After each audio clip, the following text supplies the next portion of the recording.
First community conversation today, we're joined by Dr. Samuel Oyer, a facial plastic and reconstructive surgeon at UVA Health. He's sitting down with Casey. All right, thank you so much, Steve. Thank you so much for being here today. Absolutely, thank you for having me. Yeah, we are happy to have you. And today we're talking about ear molding. For people who might not know, what is that? Yeah, it's actually a non-invasive procedure that we can do for babies in the office to help reshape ears that might have formed incorrectly when they were forming. So the nice thing is it can avoid surgery for them later on if we can correct it early on. That's pretty incredible. So tell us a little bit about some of the conditions this actually ends up treating. Yeah, essentially if the ear is shaped incorrectly but you can form it back to make it look normal, then that type of deformity can be corrected with ear molding.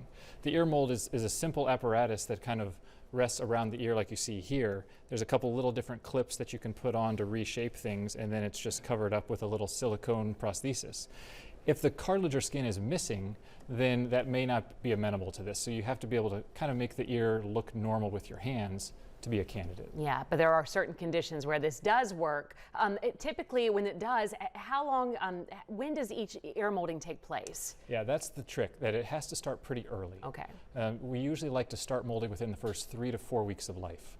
If you get them much later than that, then the ears start to retain the shape that they were born with. So if we can get to it early, about a 90% chance that we can correct the ear and it stays corrected lifelong. If not, then they may need surgery down the road to correct it. So it's really great to get to it early and create a lifelong improvement for these kids. All right, the first 3 to 4 weeks. Yeah. And tell us how long patients wear those ear molds. Yeah, it's usually about 6 weeks total. So they'll come in, we'll put a mold on in the office and it stays for 2 weeks. Then they come back 2 weeks later, we take that off, readjust, fine tune it. And so it's about 3 visits, 6 weeks total. All right. And how can families get in touch with you if they want to learn more? I guess this is something that they probably hear about too when they have the baby. Is that right? Yeah, I hear a lot from families themselves and from pediatricians. So really, since time is of the essence in this, we don't require referral to see us. So you can contact us directly through email. We have an email, earshaping@virginia.edu.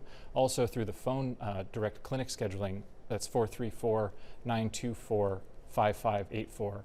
And we'd love to see anybody who's concerned about this, because time is critical. Right, but it sounds like it's something that's very successful when it does work. Is that right? It's really kind of cool to have an option to improve something non-surgically that can give a better result than I can get sometimes surgically and can last lifelong, and something you do just simply in the office. Pretty amazing. It's something I'd never heard of before, and I'm sure a lot of people have not. So I think this helped a lot of people today. Yeah.